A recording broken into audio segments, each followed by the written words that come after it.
Salut à tous, j'espère que vous allez bien. On se retrouve pour un épisode d'Actu OM dans lequel on va aborder tous les sujets les plus récents concernant le club, quelques petites infos mercato, mais aussi et surtout des infos sur Villas-Boas, sur le rôle de Zubizarreta actuellement puisqu'il en a encore un mais on y reviendra, aussi sur la vente du club qui fait toujours autant parler malgré les démentis. On va revenir en détail sur tout ça dans cette vidéo les amis. N'hésitez pas à nous suivre sur Twitter et Insta, à vous abonner avec la cloche de notif pour suivre l'actu de l'OM avec nous, à réagir dans les commentaires aux infos de la vidéo et à mettre un petit pouce bleu pour soutenir la chaîne dans son développement, ça nous fait toujours extrêmement plaisir. On va directement entrer dans le vif du sujet avec une information qui nous vient du journaliste de l'équipe Pierre Niguet. A priori Benfica qui pourrait vendre son attaquant Carlos Vinicius qui a fait une super saison, il pourrait partir du coup du côté de Wolverhampton ou de Man U. Dans ce cas là Benfica penserait à un retour de Kostas Mitroglou, une situation qui soulagerait bien l'OM puisque l'autre prétendant du joueur, l'Olympiakos, n'a pas l'air de pouvoir financièrement se permettre d'assumer son salaire.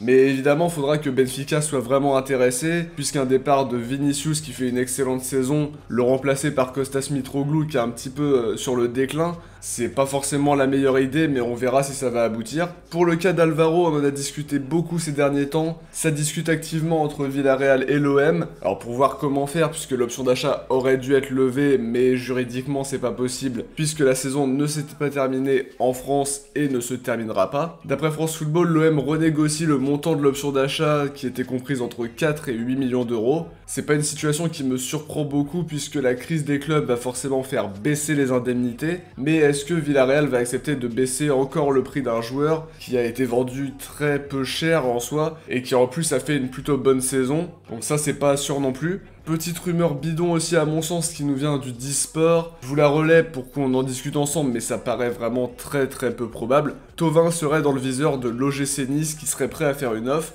La rumeur vient probablement du fait que le milliardaire américain Jim Ratcliffe a racheté le club niçois en août dernier. Ça donne un poids financier supplémentaire à Nice mais je crois pas du tout à cette rumeur. J'imagine que vous non plus et l'article ajoute que le joueur intéresse toujours l'Inter de Milan. Ce qui me paraît être une rumeur un petit peu plus probable qu'une offre à venir de l'OGC Nice, mais peut-être que je me trompe et peut-être qu'il finira à Nice un de ces quatre, mais ça m'étonnerait. Alors sur le cas de Zubizarreta, la situation est un petit peu complexe. L'annonce de son départ est intervenue il y a quelques jours déjà, ça parlait d'un accord à l'amiable, mais au final aucun accord sur les indemnités de départ de l'Espagnol au moment où je vous parle. Zubi ne compte pas faire de cadeau à sa direction sur la question. Zubi connaît aussi le mécanisme qu'il y a eu pour Bedimo, Fanny, Rami et des licenciements un petit peu très peu fondés justement, et lui voudrait ne pas leur laisser la moindre chance de le licencier pour faute grave. Donc il se serait remis au travail notamment sur la renégociation des contrats pro des minots. Pour Albert Valentin, son adjoint, la situation c'est la même, aucun accord n'a été trouvé.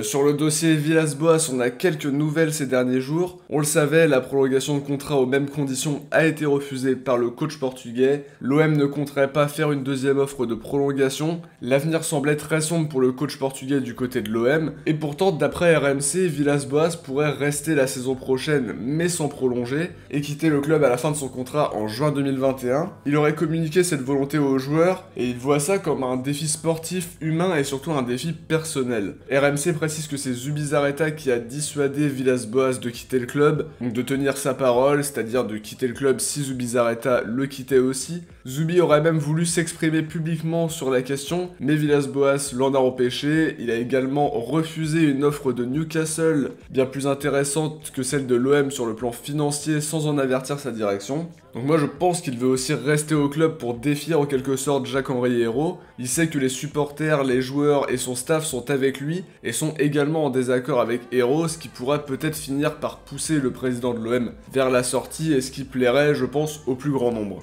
Sur les dernières infos concernant la vente du club, quelques petites choses intéressantes. Alors même s'il faut toujours prendre ça avec des pincettes, déjà au vu de l'insistance des rumeurs et infos, on peut clairement rapprocher cette situation avec celle avant la vente à Franck McCourt en 2016, où Margarita Louis-Dreyfus et La Brune avaient eux aussi démenti. Dans ces processus de vente, on voit qu'il y a toujours une volonté de rester en position de force. Si tu te déclares vendeur, ton prix de vente va baisser, alors qu'à l'inverse, si tu déments, les offres vont devoir monter nécessairement financièrement. Sur les dernières infos, Thibaut Vizarian de CNews nous indique notamment que McCourt aimerait récupérer 600 millions d'euros pour la vente. Donc on entendait parler de 250 la dernière fois. Après ça continue à monter comme ça avec plein de rumeurs qui s'empilent les unes avec les autres. Donc c'est un montant colossal étant donné qu'il a acquis le club pour un peu moins de 50 millions d'euros il y a de ça 4 ans. La stratégie des investisseurs saoudiens serait d'attendre que le club coule financièrement pour récupérer le club à un prix bien plus modeste. En tout cas, le prix ne devrait pas poser problème, je pense, pour des investisseurs fortunés, mais en tout cas ça continue à s'agiter. Vizarian ajoute qu'un homme d'affaires d'Azerbaïdjan du nom de Nazib Piriyev, travaillant dans le pétrole au Kazakhstan, aurait monté une banque d'affaires à Londres. Il voudrait se lancer dans le foot et aurait fait une offre pour racheter l'OM. Offre refusée par McCourt, une info démentie dans la foulée par le journaliste de RMC Sacha Tavolieri, qui a juste démenti cette